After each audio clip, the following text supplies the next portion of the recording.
Bismillahirrahmanirrahim. Assalamualaikum warahmatullahi wabarakatuh. Alhamdulillah rabbil alamin. Alhamdulillahilladzi ahyana ba'da ma amatana wa ilayhi an-nusyur. Allahumma bika asbahna wa bika amsayna wa bika nahya wa bika namut wa ilayka an-nusyur. Asbahna ala kitab al-islam wa kalimat al-ikhlas wa ala dini nabiyina Muhammadin sallallahu alaihi wasallam وعلى ملة أبينا إبراهيم حنيفا وما كان من المشركين. قل اللهم مالك الملك تؤتي الملك من تشاء وتنزع الملك ممن تشاء وتعز من تشاء وتذل من تشاء بيدك الخير إنك على كل شيء قدير. تولج الليل في النهار وتولج النهار في الليل وتخرج الحي من الميت وتخرج الميت من الحي وترزق من تشاء بغير حساب.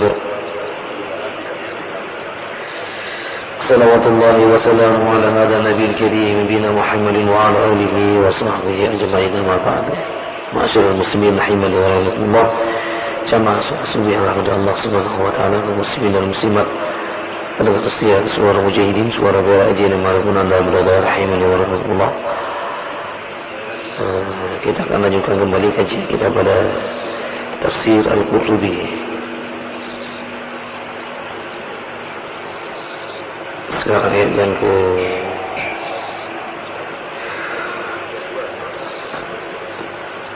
32 ayat 31. Ayat 31 silakan.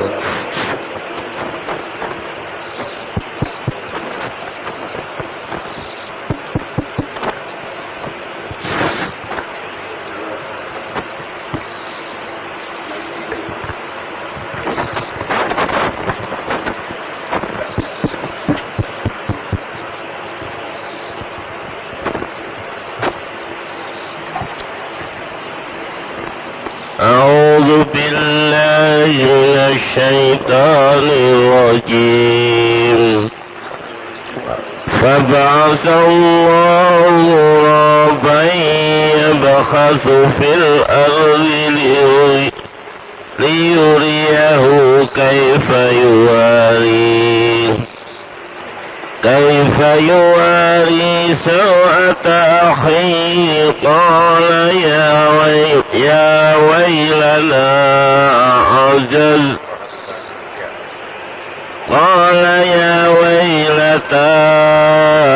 أعجزت أن أكون مثل هذا الغراب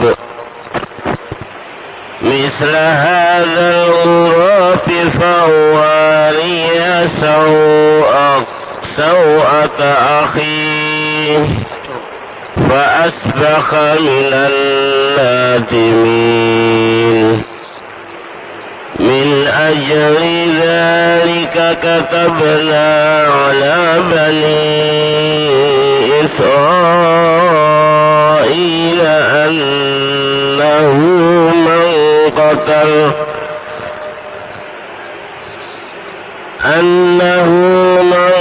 قتل نفسا بغير نفس أو فساد في الأرض فكأنما قتل الناس جميعا ومن أحياها فكأنما أحيا الناس جميعا. ولقد جاءتهم رسلنا بالبينات ثم إن كثيرا منهم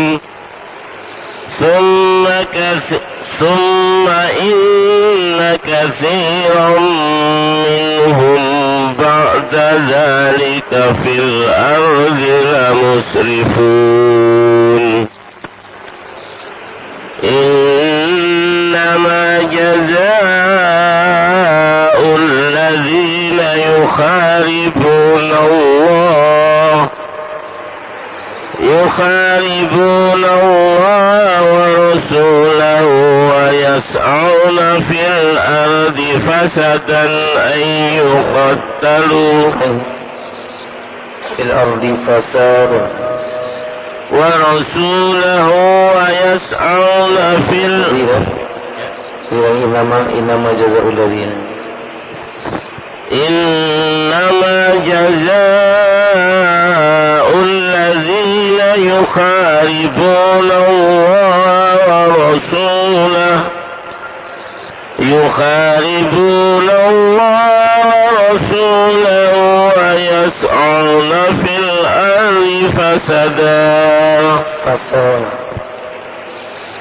ويسعون في الأرض فسادا أن يقتلوا أو يصلبوا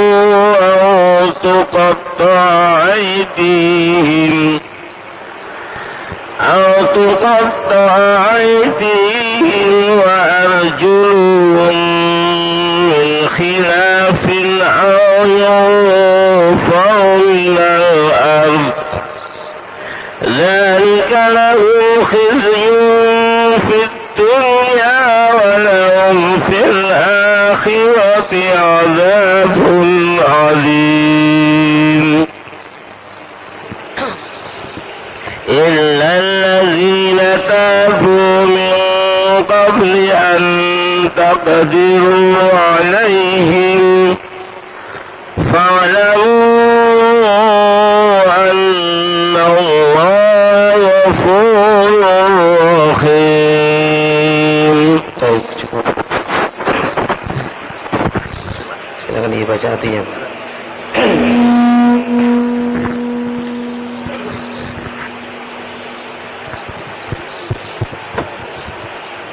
Kemudian Allah menyuruh seekor burung gagak menggali-gali di bumi untuk memperlihatkan kepadanya Qabil bagaimana dia seharusnya menguburkan mayat saudaranya.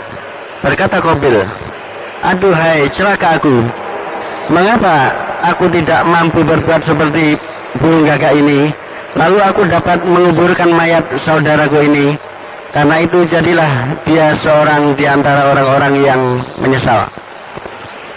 Oleh karena itu kami tetapkan suatu hukum bagi Bani Israel, bahwa barang siapa yang membunuh seorang manusia, bukan karena orang itu membunuh orang lain, atau bukan karena berbuat kerusakan di muka bumi, maka seakan-akan dia telah membunuh manusia seluruhnya. Dan barang siapa yang memelihara kehidupan seorang manusia, maka seolah-olah dia telah memelihara kehidupan manusia semuanya. Dan sesungguhnya telah datang kepada mereka rasul-rasul kami dengan membawa keterangan-keterangan yang jelas. Kemudian banyak di antara mereka sesudah itu sungguh-sungguh melampaui batas dalam berbuat kerusakan di muka bumi. Sesungguhnya pembalasan terhadap orang-orang yang memerangi Allah dan Rasul-Nya dan berbuat kerusakan di muka bumi hanyalah mereka dibunuh atau disalib atau dipotong tangan dan kaki mereka dengan bertimbal balik atau dibuang dari negeri tempat kediamannya. Yang demikian itu sebagai suatu penghinaan untuk mereka di dunia, dan di akhirat mereka beroleh siksa yang besar. Kecuali orang-orang yang taubat di antara mereka, sebelum kamu dapat menguasai, menangkap mereka, maka ketahuilah bahwasanya Allah Maha Pengampun lagi Maha Penyayang. Baik. Sudah, sampai di situ habis. Hai orang-orang yang beriman. Sudah cukup. Nah, bagaimana? Baik, ikhwata lima rahimani wa rahimahullah. Ada. Kacau, bro. Dan baru sih.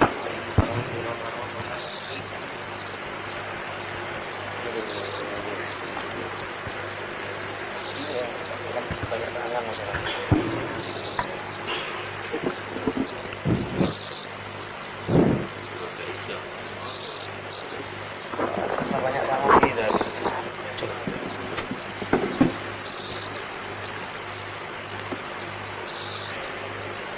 ikhwatal iman rahimani wa rahimahullah.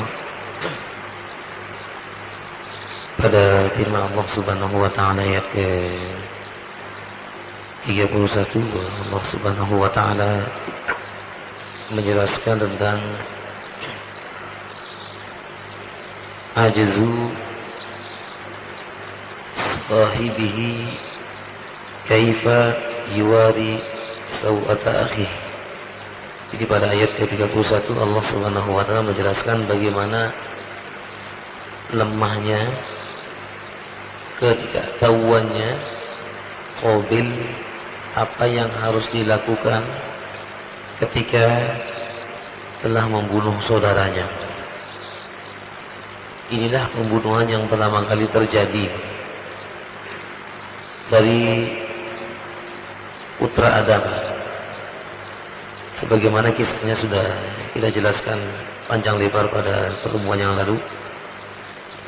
Sehingga pada ayat ini Allah Subhanahu wa taala mengatakan, "Faba'atsallahu ghuraban yabhathu fil ardi liyuriyahu kaifa yuwari sawata akhihi. Lamma qatala Qabil akhahu lam ya'rif ma yasna'u bi jasadihi."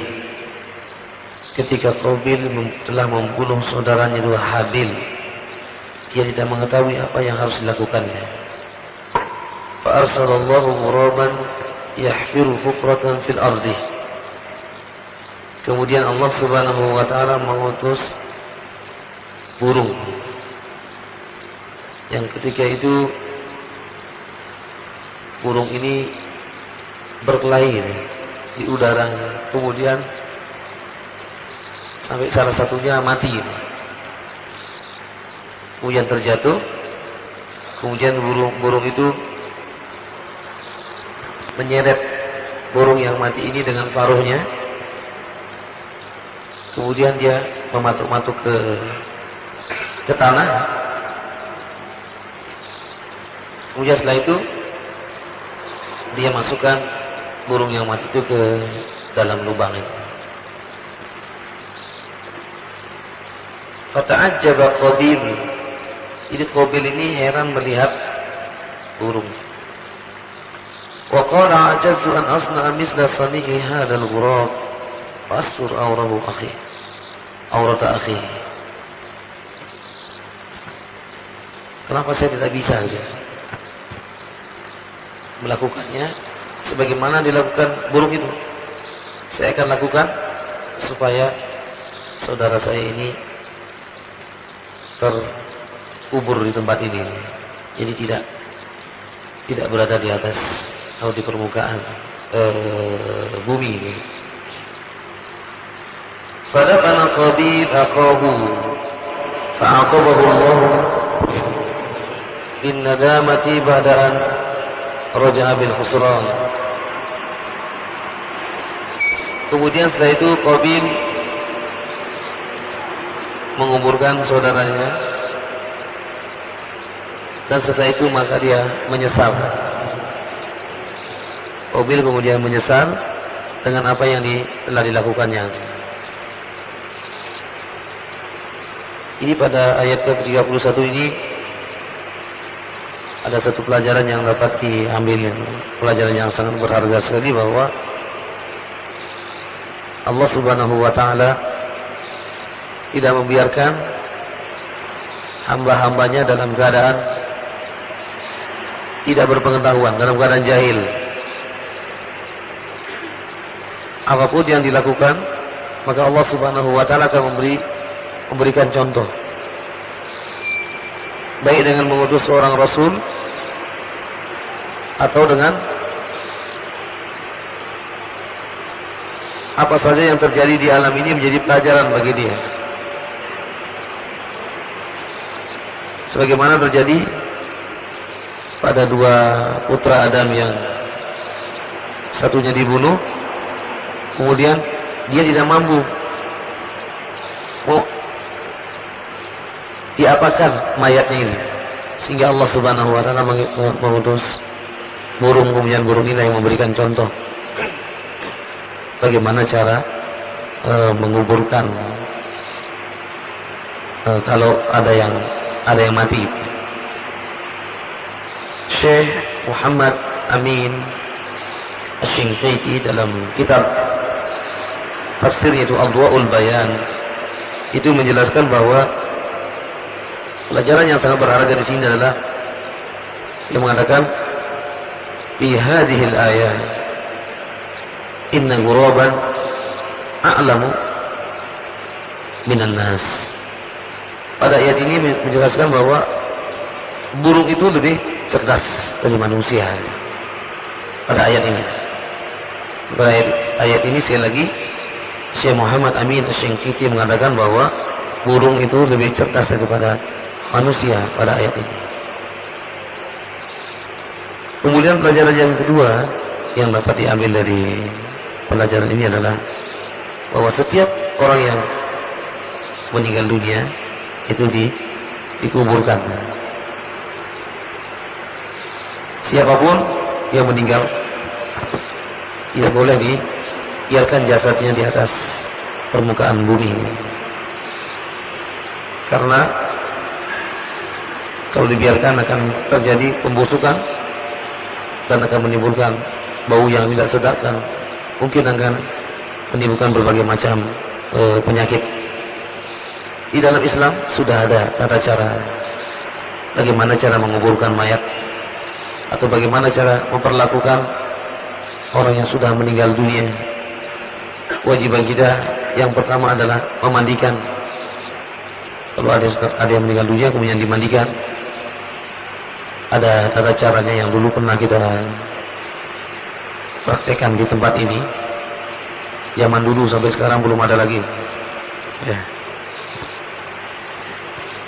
Tak tahu sih namanya ini jarang mengadakan pelatihan. Ya. Seharusnya diadakan pelatihan terus dijadwalkan tiap beberapa bulan sekali. Itu ada pelatihan penyelenggaraan jenazah. Karena yang seperti ini akan berulang-ulang terus. Orang meninggal dunia kan ada terus. Ya. Oleh karena itu untuk kesiapan kita adalah ya dari pihak ini, Sinoma nanti ini supaya menjadwalkan ada pelatihan lagi, pelatihan jenazah lagi. Ini bisa dibuat sebuah pelatihan. Jadi ya khususnya adalah jamaah yang ada di Masjid Mujahidin dan sekitarnya. Demikian juga para pendengar kita juga kepingin mengadakan pelatihan begitu. Jadi ini penting sekali gitu ya. Yang kita sampaikan juga lewat mimbar ini, lewat radio ini juga para pendengar ya. Persatuan pendengar Suara Perak Jaya ini kan ada persatuannya ini. Barangkali bisa diusulkan supaya betul-betul ada program yang real yang dilakukan, jadi sehingga ada manfaatnya gitu ya. Bagaimana cara memandikan mayat. Kemudian yang kedua, setelah dimandikan kemudian dikafani. Jadi kemudian dikafani. Laki-laki berapa helai? 3 ya. Jadi tiga helai. Ada cara caranya tersendiri juga sudah ada. Jadi kalau kita tidak pernah praktek maka tidak akan pernah bisa ya. Kemudian setelah dikafani, jadi sebelum dikafani dikasih wangi-wangian terlebih dahulu. Kasih wangi-wangian, kemudian ditutupi dengan kapas yang perlu ditutupi, sehingga tidak akan keluar air maupun darah dan lain sebagainya. Kemudian setelah dikafani, disolati. Ya, bagaimana sholat terhadap jenazah ya? Apa fadilahnya ya? Ini sangat penting sekali gitu. Jadi sholat jenazah itu berbeda dengan sholat lain. Jadi sehingga jamaah kita, masyarakat kita paham tentang fadilah orang yang melaksanakan sholat jenazah. Jadi pahalanya adalah akan mendapatkan 1 qirot. 1 qirot itu besarnya kata Rasulullah sebesar bukit Uhud. Jadi begitu besar ganjarannya. Kan ada yang mengatakan ini kan fardu kifayah, 1 orang sudah cukup. Iya memang itu fardu kifayah. Tapi apakah kita tidak ingin mengambil bagian? Dikatakan dalam sebuah hadis, siapa yang menyolatkan orang-orang yang beriman jumlahnya 40, mereka itu adalah tidak pernah menyekutukan Allah dan ikhlas, maka dosanya yang disolatkan itu adalah diampuni oleh Allah Subhanahu wa ta'ala.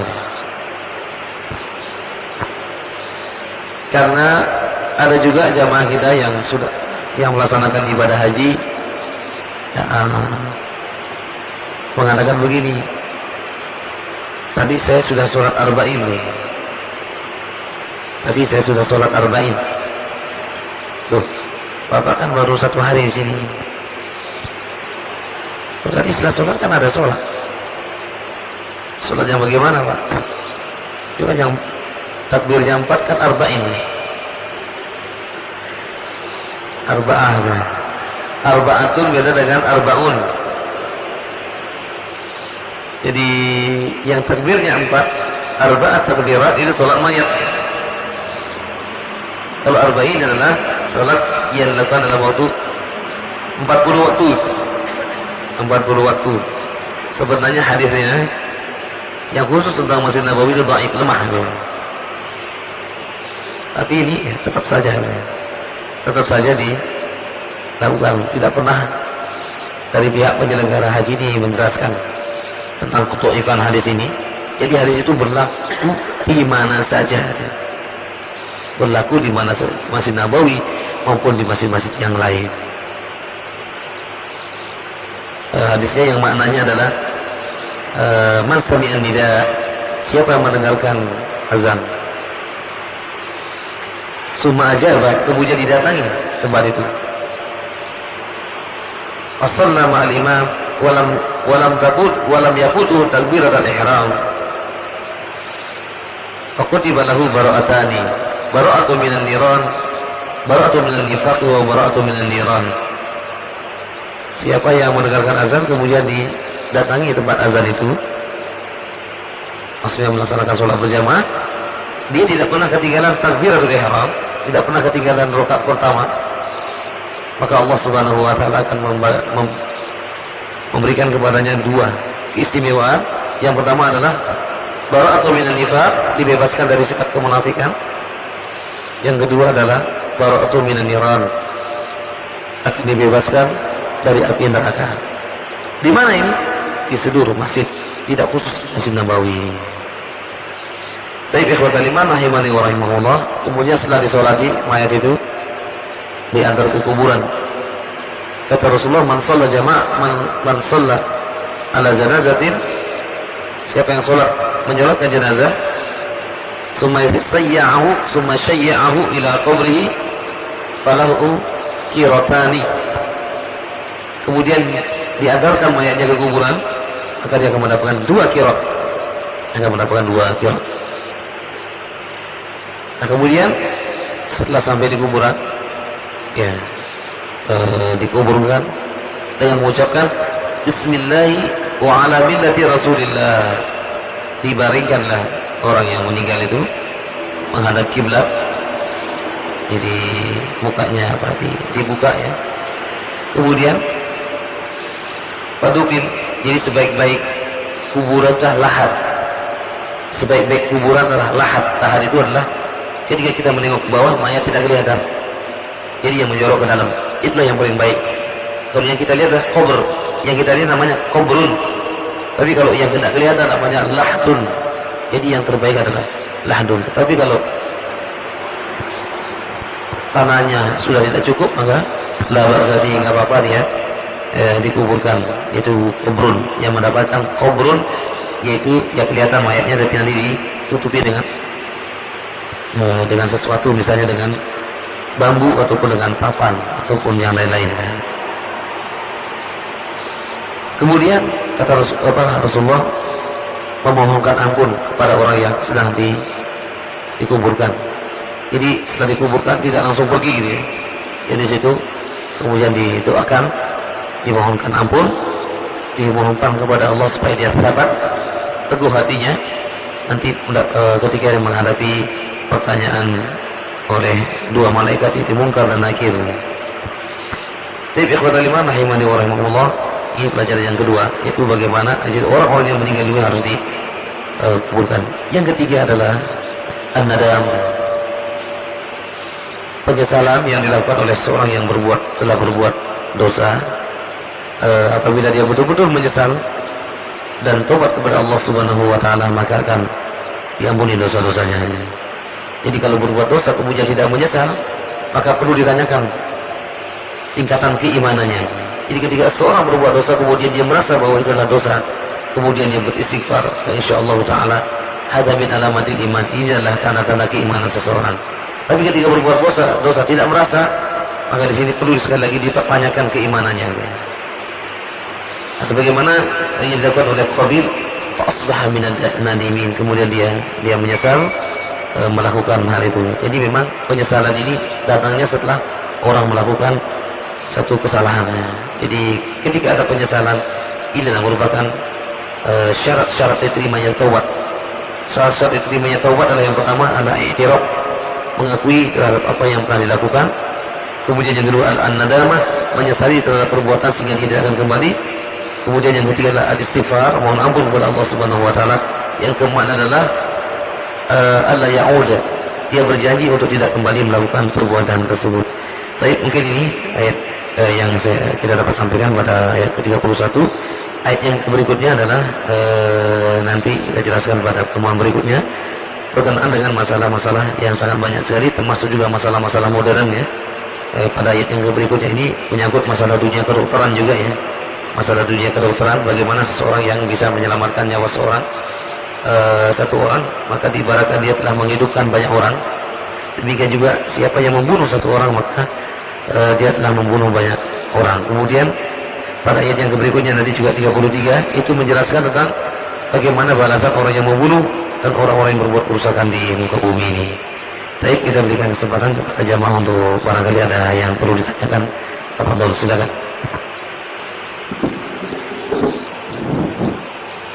Ada pertanyaan? Apa itu, silakan.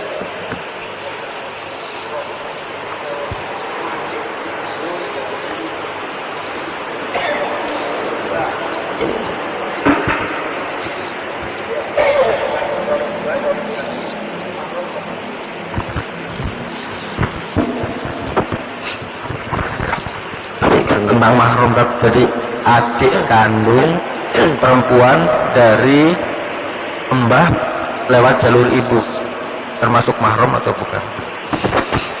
Iya, jadi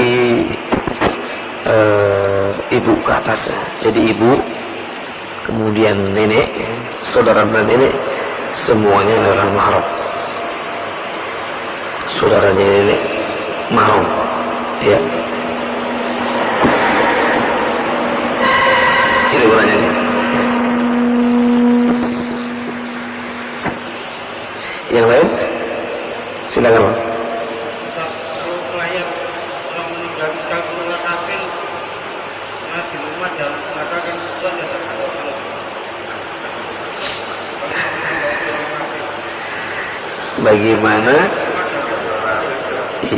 bagaimana kalau orang yang meninggal lah non muslim, orang kafir, ketika kita melayat apakah dapat pahala? Kemudian ketika ikut mengantarkan ke kuburan apa dapat pahala atau tidak? Dapat apa?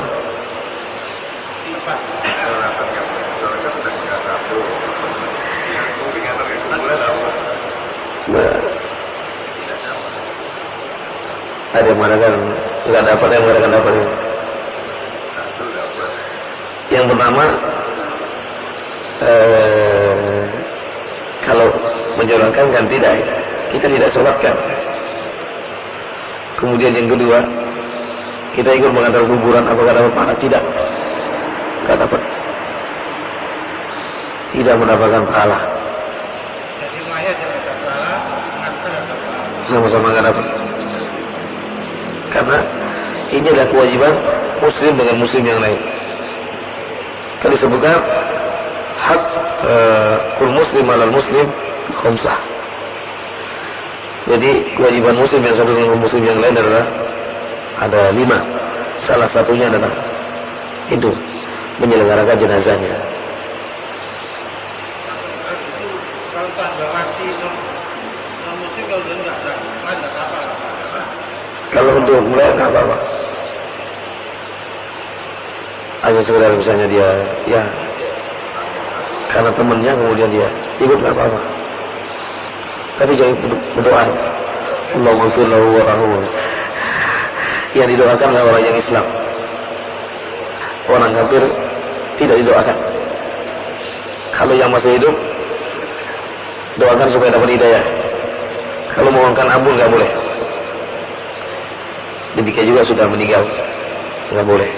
Sekalipun kita doakan pun tidak akan diampuni sama Allah karena mereka sudah tidak punya syaratul iman, nggak ada lagi syarat imanannya.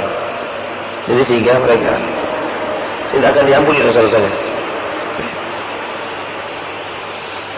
Masih ada lagi? Kalau kuburan sudah masukkan tidak kelihatan. Itu salah rukun bukan kalau buka mukanya, kemudian buka talinya, kemudian pasangin sana tanah beberapa ribu. Tidak. Innahu minas sunnah Rasulullah SAW. Jadi ketika itu ketika mayat diletakkan dihadapkan ke kiblat kemudian dibuka, itu aja. Kenapa? Iya, dibuka talinya. Apakah harus semuanya? Iya.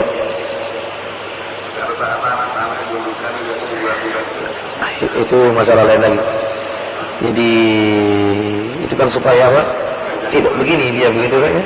Sama ketika orang yang tidur kalau dia bekerja begini, maka ditarik kasihlah tanah di bawahnya supaya dia tidak tidak begini ya.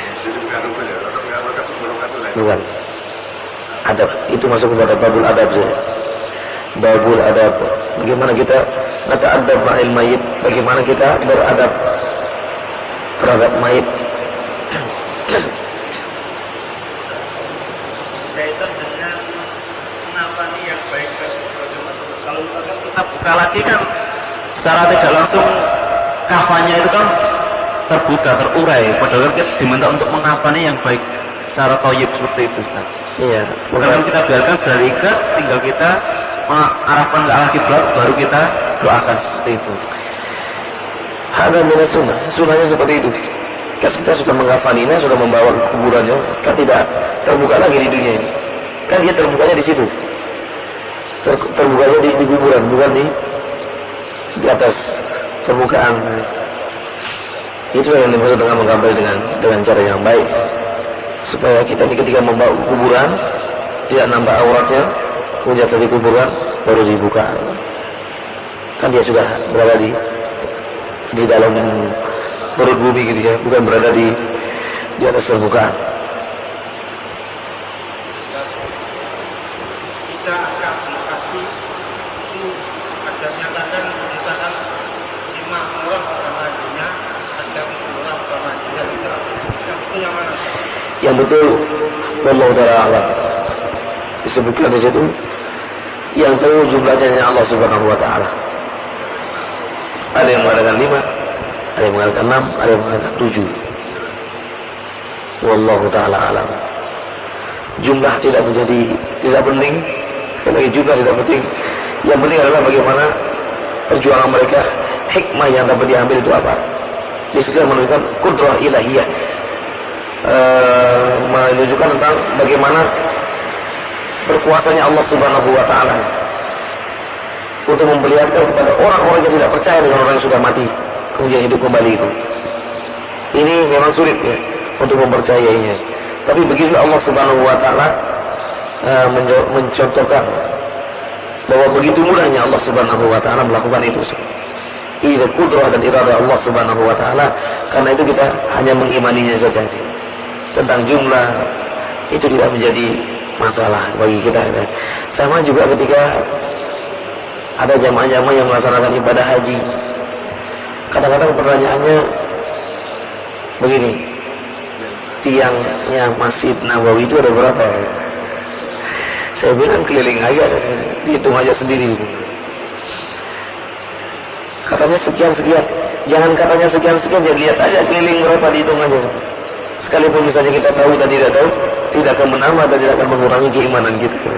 Sama seperti ashabul kahfi, jumlahnya berapa, tidak akan menambah keimanan kita, tidak akan mengurangi keimanan kita. Yang terpenting adalah apa sih hikmah di balik kisah itu yang penting. Baik.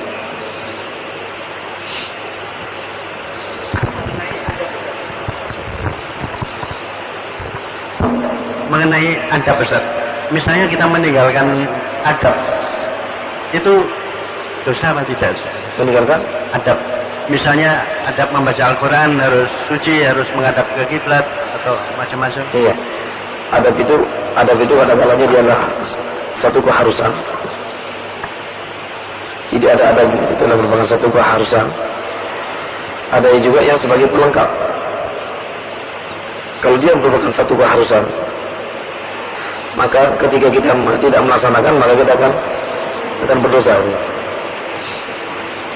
Ketika misalnya baca Quran misalnya, kita nggak baca Bismillah, kira-kira enak nggak? Pada saat itu ada sesuatu kayaknya apa ya, nggak nyambung. Secara umum Allah mengatakan Iqra bismi rabbikal ladzi. Baca dengan nama Tuhanmu. Bagaimana kita membaca dengan nama Tuhan kita? Bismillahirrahmanirrahim. Ini sudah dalil umum. Kemudian ada hadis yang dhaif, lebih dhaif, lemah hadisnya. Kullu amrin dzi balin la yubda'u bil basmalah fa huwa abtar. Segala perkara yang penting yang tidak diawali dengan bismillah, maka dia akan terputus. Oleh karena itulah adab-adab ini perlu dijaga. Adab-adab makan menggunakan tangan kanan dan juga membaca bismillah dan juga mencuci tangan. Ini termasuk adab-adab. Demikian juga ada adab yang ziyadah. Ketika duduknya bagaimana cara duduknya gitu. Jadi yang perlu diperhatikan di situ adalah makan dengan menyebut bismillah dan menggunakan tangan kanan dan duduk. Nah, bagaimana duduknya? Ya Rasulullah mencontohkan beberapa hal. Nah, bagaimana orang yang duduk di atas bangku, boleh atau tidak? Ini kan intinya lah duduk, tidak berdiri. Stand party, karena orang ketika undangan pernikahan mereka berdiri, keren gitu. Keren apaan? Cari tempat duduk gitu. Nggak disediakan tempat duduk ya cari, berusaha mencari dulu. Kalau memang sudah tidak ada sama sekali, sekarang kan orang-orang lebih cenderung duduk jalan-jalan untuk makan. Stand party ya, sudah kita cari tempat duduk, kemudian kita duduk di situ. Jangan takut dibilang macam-macam. Dan ketika kita juga mengadakan acara, diperhatikan, iya, kita menyewa, lengkaplah kita sewa ya. Jadi selain sewa cateringnya juga sewa kursi-kursinya juga. Waduh, mah itu sudah resiko kita. Kalau nggak ingin ya sudah. Adakan masjid kan bisa duduk semua. Adakan di aulanya masjid itu. Nggak usah dikasih bagus semua, duduk semuanya di bawah sehingga tidak ada yang makan sambil berdiri. Karena itu bukan adab-adab Islam. Baik.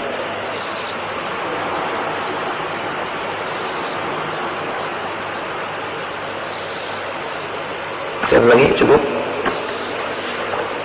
Tapi insya Allah kita akan lanjutkan lagi pada pertemuan berikutnya ya.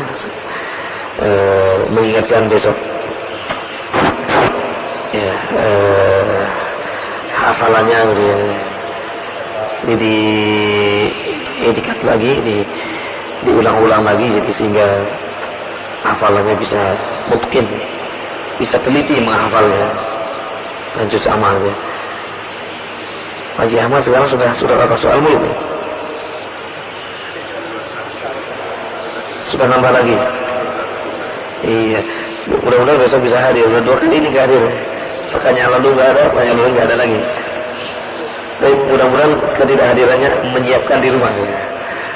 Baik, mari kita akhiri dengan doa kafaratul majlis. Subhanakallahumma wa bihamdika asyhadu an la ilaha illa anta Astagfirullahaladzim wa sallallahu ala nabiyina Muhammadin wa ala alihi wa sahbihi ajma'in wal 'afwu minkum. Assalamualaikum warahmatullahi wabarakatuh.